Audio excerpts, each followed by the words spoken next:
देवाय ओम नमो भगवते वासुदेवाय ओम नमो भगवते वासुदेवाय। श्रीमद् भागवतम चौथा कैंटो 31वां अध्याय। नारद मुनि पच्चीदास को ज्ञान देते हुए श्लोक संख्या 20। अपहत सकलै षडात्मलात्म न्यवीरत मेधित भाव नोपहूत निज जन वश गत्व मनोवय न सरति छिद्रवक्षर सतामहि।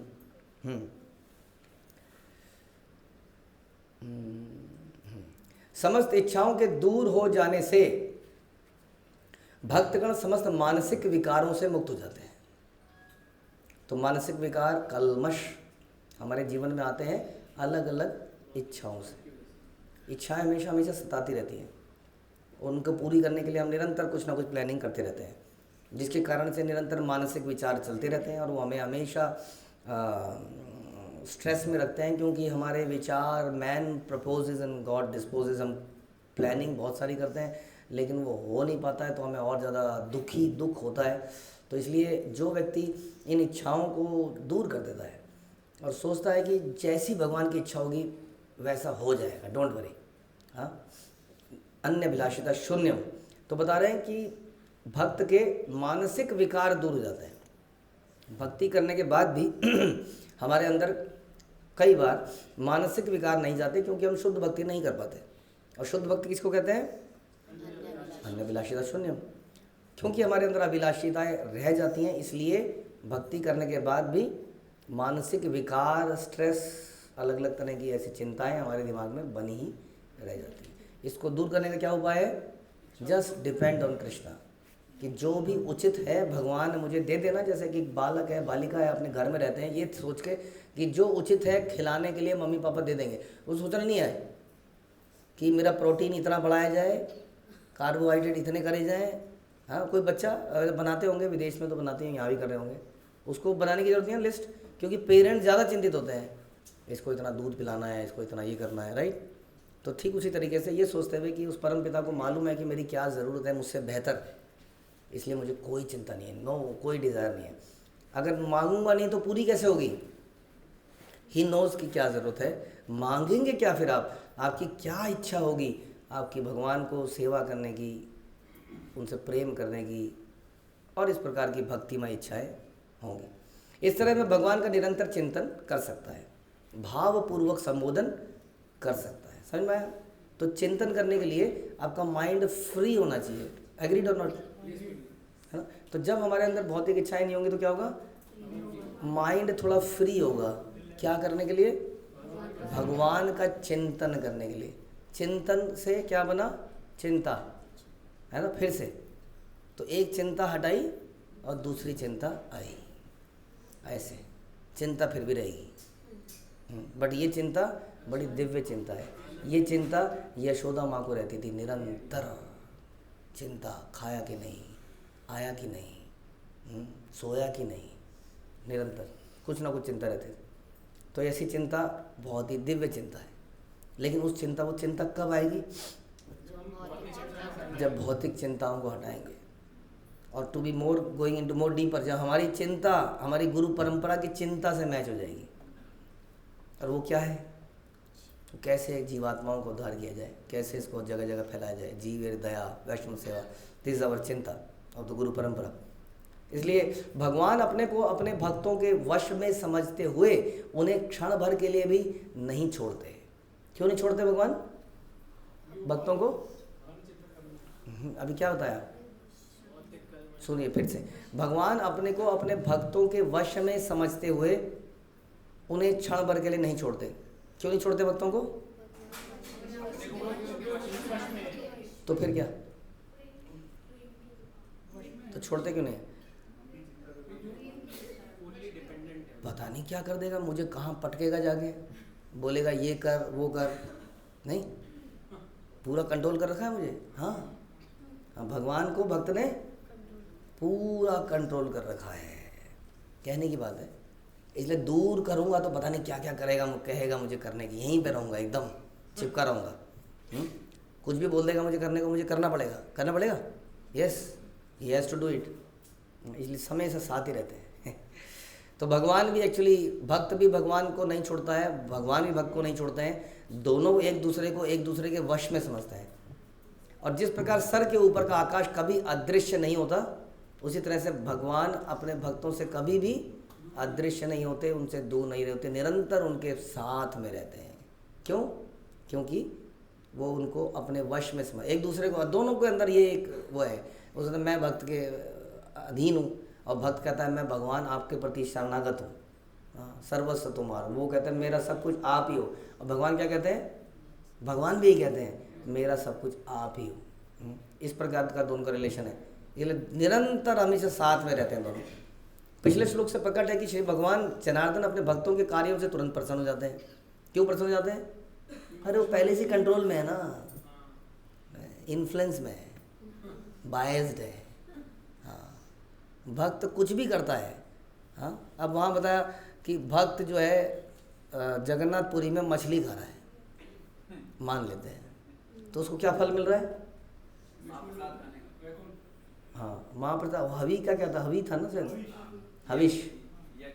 वहाँ पे सो रहा है, वो सो रहा है, तो उसको क्या, समाधि का फल ले जाइए, ले जाए। क्यों कर रहे हैं वो ऐसा? गलत नहीं है, गलत है, लेकिन क्या करें, वो क्या है, वो अधीन है, वश में है। जैसे कोई बिगड़ा हुआ बच्चा माँ से कुछ भी मांगता है तो क्या करती है माँ? गुस्सा तो बहुत आता है बाप को, हाँ, बिगाड़ कर रखा है, लेकिन वो दिए जा रही है। क्यों दिए जा रही है? वो अधीन है, उस बच्चे के अधीन हो चुकी है, और जो मांग रहा है। वैसे भक्त जो कर रहे हैं, कह रहे हैं जरा सा भी कुछ कर देते हैं तो भगवान कहते हैं ले जा, तेरा ही तो है, गलत नहीं है। और जो दूसरा बेचारा इतनी मेहनत कर रहा है दिन रात, उसको उसकी तरफ देख भी ना, तेरा कर्मों का हिसाब बता भैया, उसके पास जा, वो कर्मों का यमराज करते हैं हिसाब, तुम्हें को नहीं पता। वो कर रहा है बेचारा, 18 घंटे काम कर रहा है दिन में, 24 में से। उसको कहते हैं कहाँ जा? कहते हैं यमराज के पास जाओ, चित्रगुप्त का रिकॉर्ड देखेगा, वो देख ले, मेरे पास मतलब एप्लीकेशन, वहाँ पे जाओ, खिड़की नंबर 3 पे। और एक भक्त आ रहा है, उसको लाइन में वो कहीं पीछे लगा हुआ है, उसको इशारा कर रहे हैं इधर से आ जाओ, पीछे से निकल के आ जाओ अंदर। गलत नहीं है, क्योंकि उसने इस स्थिति को प्राप्त करने के लिए जो जो किया होगा वो हम सोच भी नहीं सकते हैं।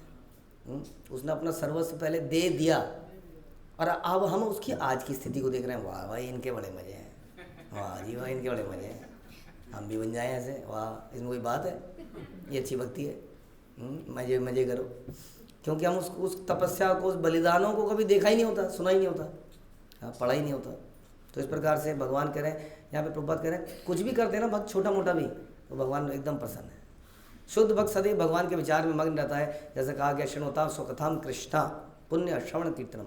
निरंतर कृष्ण का चिंतन करते रहने से शुद्ध भक्त का हृदय समस्त प्रकार की इच्छाओं से मुक्त हो जाता है। उसको लगता है क्या यूजलेस डिज़ायर्स हैं ये, क्या भगवान और भगवान का धाम, हाँ, और क्या है आलू गोभी का पकौड़ा, खाते हुए तो बहुत अच्छा लगता है, बाद में गैस हो जाती है, हाँ। और वहाँ क्या है, वहाँ छोटी आंत बड़ी आंत है ही नहीं, सीधा पकौड़ा अंदर जाएगा, पता नहीं कहाँ जाएगा, मल भी नहीं आएगा, कुछ नहीं, केवल स्वाद, केवल आनंद कंद, केवल आनंद, हाँ, नथिंग रेमिनेंट, कुछ नहीं। तो कहते क्या है यूजलेस इच्छाएं, क्या भगवान का धाम। इस संसार में जीव का हृदय भौतिक इच्छाओं से पूर्ण रहता है, किंतु जब जीव शुद्ध हो जाता है तो वह किसी भौतिक वस्तु के विषय में सोचता ही नहीं है। मन के शुद्ध हो जाने पर उसे योग सिद्धि प्राप्त हो जाती है, क्योंकि योगी को अपने अंतःकरण में सदैव भगवान के दर्शन होते हैं। इसलिए भक्त लोग योगी हैं, और हम योगियों को ढूंढने ऋषिकेश में जाते हैं, बालों का साइज नोपते हैं, जटाएं देखते हैं, जितनी ज़्यादा उलझी हुई जटाएं हैं उतना ही बड़ा योगी है। लेकिन हमारे पड़ोस में इतने से बालों वाला या चुटिया बनाए वाली, वो क्या है, वो योगी हैं। बताइए क्यों? क्योंकि उनके हृदय में निरंतर भगवान है। जो ही भगवान भक्त के हृदय में वास करने लगते हैं, भक्त प्रकृति के गुणों से दूषित नहीं होता। उसके बाद कैसे दूषित होगा? उसने पूरा का पूरा एंटी वायरस का सोर्स वो सारा डाल लिया अंदर कृष्ण। जब तक वह इन गुणों के वश में रहता है तब तक उसके अंदर इच्छाएं रहती हैं, लेकिन जैसे ही भगवान अंदर आते हैं गुण भाग जाते हैं, माया भाग जाती है, तो भौतिक इच्छाओं से मुक्त हो जाता है। मन भौतिक इच्छाओं से मुक्त होने पर भगवान का निरंतर चिंतन चलता है और भगवान के चरण कमल पर पूरी तरह से आश्रित हो जाता है। चैतन्य महाप्रभु प्रार्थना करते हैं कि अई नंद तनुज किंकरम पतितम माँ विषमे भवाम बुधो कृपया तब पाद पंकज स्थित धूलि सदृशम चिंतया, कि कृपया मुझे अपने चरणों की धूली बना के रख लीजिए हे भगवान।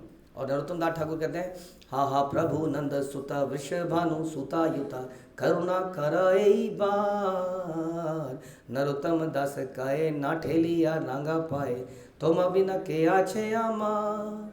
हे भगवान, आप राजा वृषभानु की पुत्री राधा रानी समेत उपस्थित हैं, आप दोनों मेरे ऊपर कृपालु हो जाएं, मुझे दूर मत भगाइए, क्योंकि आपके अतिरिक्त मेरा और कोई आश्रय नहीं है, तुम बिना के आछे अमार। इस प्रकार भगवान अपने भक्तों पर आश्रित हो जाते हैं और भक्त भगवान पर आश्रित होते हैं। यद्यपि भगवान अजय है किंतु भक्तों द्वारा फिर भी जीत ले जाते हैं। वे अपने भक्तों पर आश्रित होकर उसी प्रकार प्रसन्नता का अनुभव करते हैं जैसे कृष्ण माता यशोदा पर आश्रित होकर।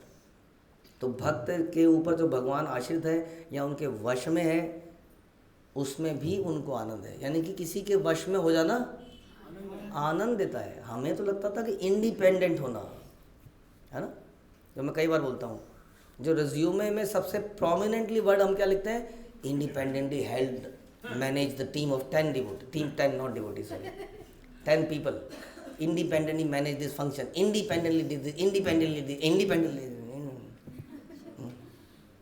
हम सोचते हैं उसमें आनंद है। यहाँ बता रहे हैं कि व्हेन यू आर सम आश्रित किसी के ऊपर, उसका बड़ा आनंद। सच बता रहा हूँ, बहुत मज़ेदार चीज़ है। कुछ नहीं करना पड़ता, टेंशन नहीं होती है। जैसे हम जाते हैं ना ब्रजमंडल परिक्रमा में, बहुत अच्छी लगती है ना।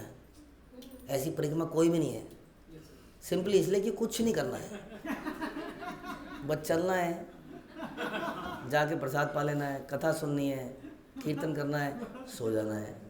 टॉयलेट तो खुद ही जाना पड़ेगा सवेरे, लेकिन बाकी काम और अदरवाइज यात्रा में जो टेंशन, ये वो ये कर दिया, कमरे में ऐसा, अभी कोई बोलेगा टेंट पे ऐसा नहीं, तो हम क्या करें, मैनेजमेंट के बाद चले जाओ, मैनेजमेंट टेंट लगा हुआ है, बॉल है, हम क्या करें, नहीं है तो, है ना।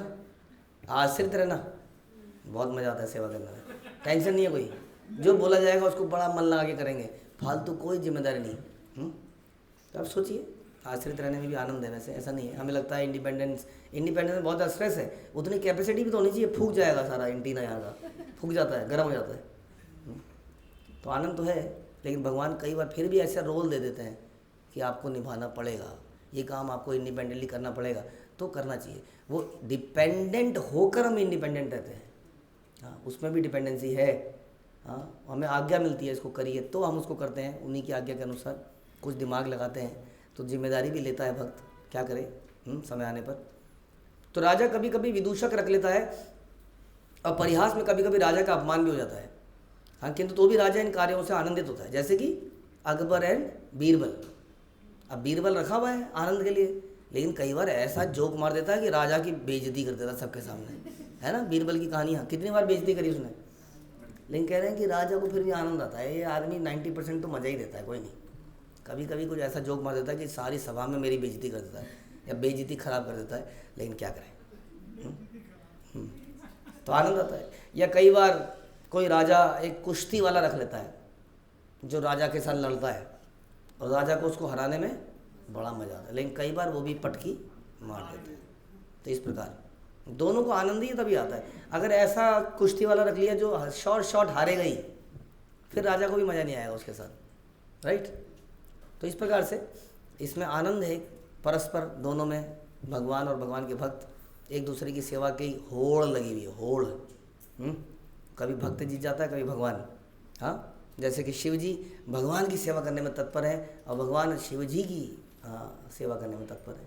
प्रत्येक व्यक्ति अत्यंत सम्मानपूर्वक भगवान की पूजा करता है और कभी कभी भगवान अपने भक्तों की प्रताड़ना का भी आनंद लेते हैं, लाइक सनातन गोस्वामी। बोलो ना, अरे नमक तो डाल दे, तो कैसे प्रताड़ना मिली उनको, जो मिल रहा है चुपचाप खाओ। इस प्रकार भगवान तथा उनके भक्तों का बाहरी संबंध स्थिर हो जाता है, जिस प्रकार सिर के ऊपर आकाश, और वो हमेशा इस प्रकार के आदान प्रदान में लगे रहते हैं। हरे कृष्णा। श्रील प्रभुपाद की जय। ग्रंथराज श्रीमद् भागवतम की जय।